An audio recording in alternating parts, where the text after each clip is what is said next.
6 जुलाई 1901 बंगाल की पावन भूमि पर एक ऐसे युग पुरुष ने जन्म लिया जिसने अपनी मेधा से शिक्षा जगत को आलोकित किया, अपने राष्ट्रवादी विचारों से सीमाओं की रक्षा की और अपने बलिदान से अखंड भारत के संकल्प को अमर कर दिया। ये गाथा है उस महान विभूति की जिसने अपना सर्वस्व भारत की एकता और अखंडता की वेदी पर अर्पण कर दिया। कोलकाता में बांग्लार बाग सर आशुतोष मुखर्जी जी और श्रीमती जोगमाया देवी जी के आंगन में जब इस दैवीय प्रतिभा ने जन्म लिया, तब शायद किसी को ये नहीं पता था कि ये बच्चा आगे चलकर युगों युगांतर तक अपने विचारों के प्रवाह से पीढ़ियों को प्रेरित करता रहेगा। डॉक्टर मुखर्जी बचपन से ही मेधावी प्रतिभा के धनी थे। 1921 में अंग्रेजी ऑनर्स, 1923 में बांग्ला साहित्य और फिर BL में उन्होंने प्रथम स्थान प्राप्त कर अपनी बौद्धिक शक्ति का परिचय दिया। मात्र 23 वर्ष की आयु में कलकत्ता विश्वविद्यालय के सिंडिकेट सदस्य और 33 वर्ष की आयु में इसके सबसे युवा कुलपति बनकर उन्होंने अपने मेधा का परिचय दे दिया था। 1938 तक के अपने कार्यकाल में उन्होंने भारतीय शिक्षा का कायाकल्प कर दिया। कृषि, महिला शिक्षा, शिक्षक प्रशिक्षण और हिंदी कोर्स की शुरुआत उन्हीं की देन थी। 17 फरवरी 1937 का वह ऐतिहासिक दिन था जब उनकी प्रेरणा से विश्व कवि रवींद्रनाथ ठाकुर जी ने पहली बार बांग्ला भाषा में दीक्षांत भाषण दिया। 1937 के बाद बंगाल की राजनीति में जब मुस्लिम लीग और कांग्रेस की ढुलमुल नीतियों के कारण हिंदुओं पर अत्याचार बढ़े, तो डॉक्टर मुखर्जी का राष्ट्रवादी हृदय कराह उठा। 1939 में परम पूज्य वीर सावरकर जी से भेंट के बाद वे हिंदू महासभा में शामिल हुए और 1944 में इसके अखिल भारतीय अध्यक्ष बने। उन्होंने RSS को भारत की आशा की किरण बताया और हिंदू एकता का शंखनाद किया। 1941 में जब ढाका दंगों की आग में जल रहा था, तब वे अपनी जान की परवाह किए बिना वहां पहुंचे और शांति स्थापित की। इसी दौरान उन्होंने श्यामा हक कैबिनेट बनाकर मुस्लिम लीग के मंसूबों को नाकाम कर दिया। जब कांग्रेस के कुछ नेता विभाजन की विभीषिका के सामने असहाय थे, तब डॉक्टर मुखर्जी ने अदम्य साहस का परिचय दिया। उन्होंने हिंदुओं को पूर्वी पाकिस्तान में शामिल होने से बचाने के लिए पश्चिम बंगाल को एक अलग इकाई के रूप में स्थापित करने का समर्थन किया। उनके प्रचंड आंदोलन और 98.6% जनमत के समर्थन का ही परिणाम था कि आज पश्चिम बंगाल भारत का अटूट हिस्सा है और कलकत्ता हमारे पास है। स्वतंत्रता के बाद गांधी जी और सरदार पटेल जी के आग्रह पर वे देश के पहले उद्योग एवं आपूर्ति मंत्री बने। आज के आत्मनिर्भर भारत की नींव उन्होंने ही रखी थी। Sindri fertiliser, Chittaranjan locomotive, Hindustan aircraft और भिलाई स्टील जैसी विशाल परियोजनाएं उन्हीं के दूरदर्शी सोच की उपज थीं। मगर फरवरी 1950 में पूर्वी पाकिस्तान में हिंदुओं के नरसंहार और उसके बाद हुए नेहरू लियाकत समझौते ने उन्हें झकझोर दिया।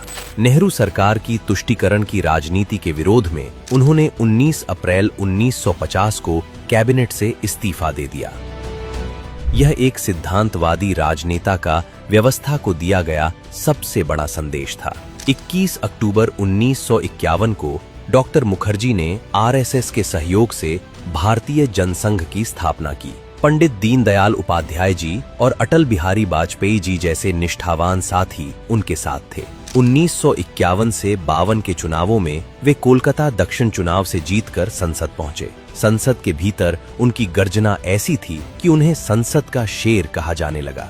उन्होंने नेहरू सरकार की नीतियों, प्रथम संशोधन और कश्मीर मुद्दे पर विपक्ष की सबसे प्रखर आवाज बनकर प्रहार किया। डॉक्टर श्यामा प्रसाद मुखर्जी ने देश को दिशा देने में निर्णायक भूमिका निभाई है। ये डॉक्टर मुखर्जी ही थे जिन्होंने भारत में 2 विधान, 2 निशान और 2 प्रधान के विधान को खारिज कर दिया था। आजादी के बाद भी जम्मू कश्मीर में ये व्यवस्था भारत की अखंडता के लिए बहुत बड़ी चुनौती थी। भाजपा को गर्व है कि हमारी सरकार को आर्टिकल 370 की दीवार गिराने का अवसर मिला। आज भारत का संविधान जम्मू कश्मीर में भी पूरी तरह लागू है। डॉक्टर मुखर्जी कश्मीर के पूर्ण एकीकरण के कट्टर पक्षधर थे। उन्होंने नेहरू सरकार की परमिट प्रणाली को चुनौती दी और 8 मई 1953 को बिना परमिट के कश्मीर की सीमा में प्रवेश किया। उन्हें गिरफ्तार कर श्रीनगर के एक जर्जर कॉटेज में नजरबंद कर दिया गया।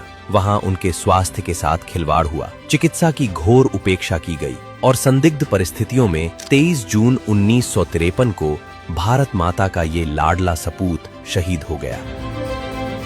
पूरे देश ने जांच की मांग की, लेकिन तत्कालीन नेहरू सरकार ने जांच कराने से इनकार कर दिया, जो आज भी इतिहास के पन्नों पर एक बड़ा प्रश्न चिन्ह है। डॉक्टर मुखर्जी का बलिदान व्यर्थ नहीं गया। उनके द्वारा बोया गया जनसंघ का बीज आज भारतीय जनता पार्टी के रूप में एक विशाल वटवृक्ष बन चुका है। प्रधानमंत्री श्री नरेंद्र मोदी जी के नेतृत्व में आज भारत उन्हीं के सपनों को साकार कर रहा है। श्यामा प्रसाद मुखर्जी जी के एक विधान, एक प्रधान और एक निशान के बताए रास्ते पर चलते हुए मोदी सरकार ने कश्मीर से अनुच्छेद 370 का खात्मा किया। CAA के माध्यम से पीड़ित अल्पसंख्यकों को न्याय, आत्मनिर्भर भारत का संकल्प और नई शिक्षा नीति, ये सब डॉक्टर श्यामा प्रसाद मुखर्जी के उन महान विचारों की सिद्धि है जिनके लिए उन्होंने अपने प्राणों की आहुति दी थी। डॉक्टर श्यामा प्रसाद मुखर्जी केवल एक नाम नहीं, बल्कि आधुनिक भारत में राष्ट्रवाद, शिक्षा और संकल्प का एक जीवंत प्रतीक है। उनके जीवन का हर अध्याय और उनके विचारों का प्रवाह आने वाली पीढ़ियों के लिए प्रेरणा का एक महासागर है। आदरणीय डॉक्टर श्यामा प्रसाद मुखर्जी जी की जयंती पर उन्हें कोटि कोटि नमन।